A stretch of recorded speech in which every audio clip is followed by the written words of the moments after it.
roast turkey for Christmas. Normally there will be the giblets. In this case, because it's a small bird, they've only got the neck in there. This one goes into a pot with all the trimmings, you know, your leftover onion, the celery, that goes into a pot with water, and we make it into a soup. We tuck the wings in underneath. See this skin here? Turn it around. Take a lidi and I just hold it in place. So I push this back into that cavity there and bring the legs to meet together like this again.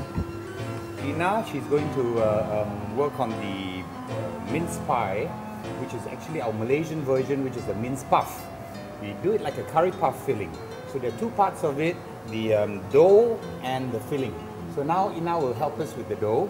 2 parts of flour and 1 part margarine, a little bit of water and a little bit of salt. Just crumble the flour and the butter together. Once that's nice and grainy, she adds in the salted water just to bring it together. The original filling would use things like suet, which is an animal fat.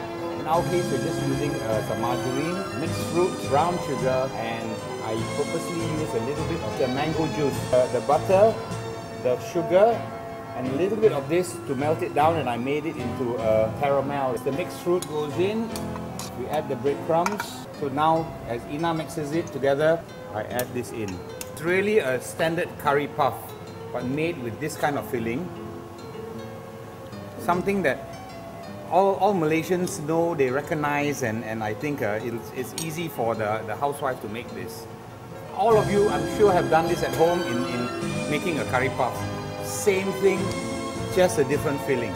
In this particular case today, we decided to do a fruit and bread stuffing. So here we go. I've cut up the fruit. It could be anything. This one is pears and apple, banana to make it local. And I will add the bread. We are making it like a bread pudding almost, but this is a savory bread pudding. Banana just now is mushy enough for us to just smash it like that. Cream to wet it. Let me get a bit of milk. I add in an egg. I'm going to put in some nuts. Don't make it too fine. You want to be able to feel the nuts, not just taste them.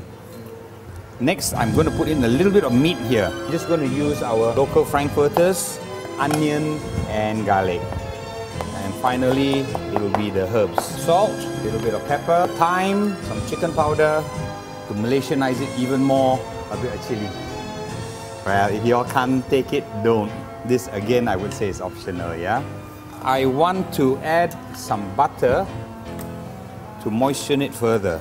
Grease the casserole and we can pour the mixture in. This will go in the oven. It doesn't have to go in now because the turkey will take 2.5 hours. I would estimate something like this would be about less than an hour and it's done.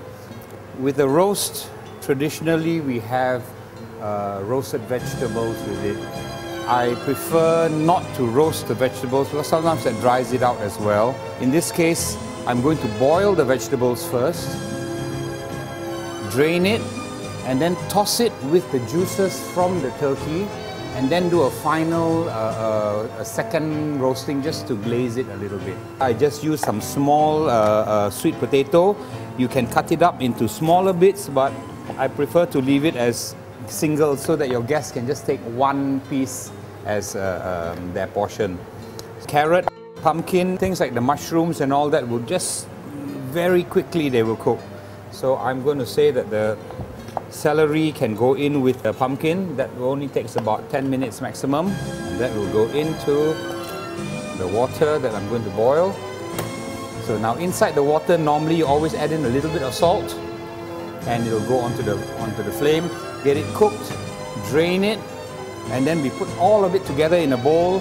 When everything is ready from the turkey, we just pour in some juice, toss it, taste that it is okay, and put it back in the oven again.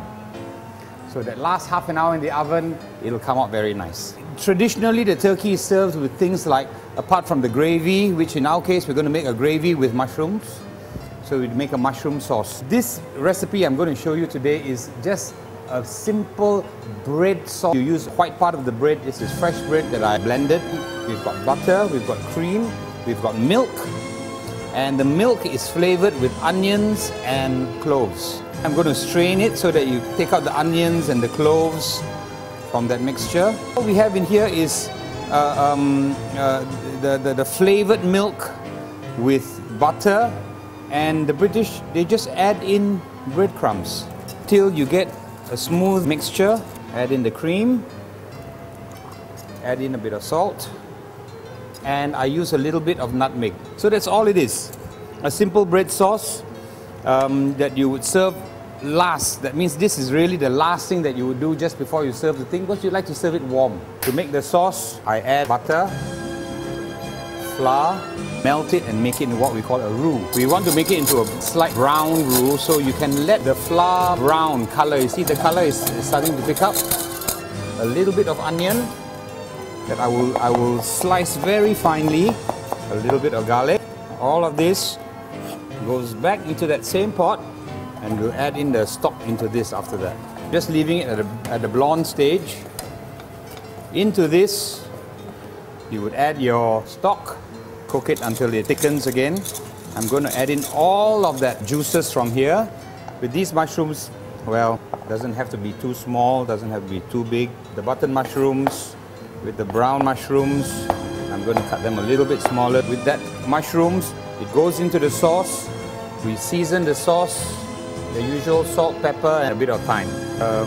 The roux mixed with the drippings and the stock and made it into this nice velvety sauce. Now that it's boiled, I'm putting in the mushrooms, and that will just go back to boil. And finally, the seasoning. I add a bit of thyme now, a little bit.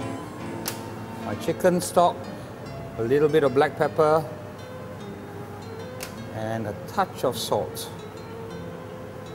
And that's it, ready to be served.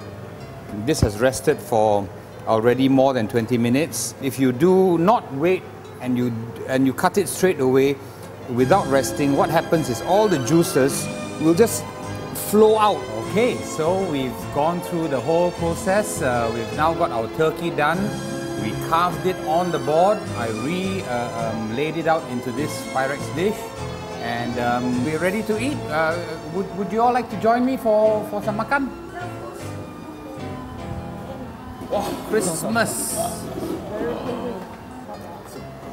So here we go. Is it possible for like a housewife to cook this easily without any hassle? I think from what you saw just now, because these are self-basting and because there was that little thermometer device just now, it's so easy. You just watch the thermometer, you don't have to count how many hours or what. When the fella pops, it's done. How much of this whole dish is Malaysian? All of it, apart from buying the bird from overseas, the way that we had done it just now with the kind of vegetables, is not expensive. It is done affordable, it's done that everyone can make. Did you get it off books? Did you come up? With all food, it's always researching, we're always reading and seeing what other people are doing. And then we just create something based on, what I like to do is create something that is different and also do something that is local. You tried the salad, you haven't had the salad yet. I only put in 4 chilies.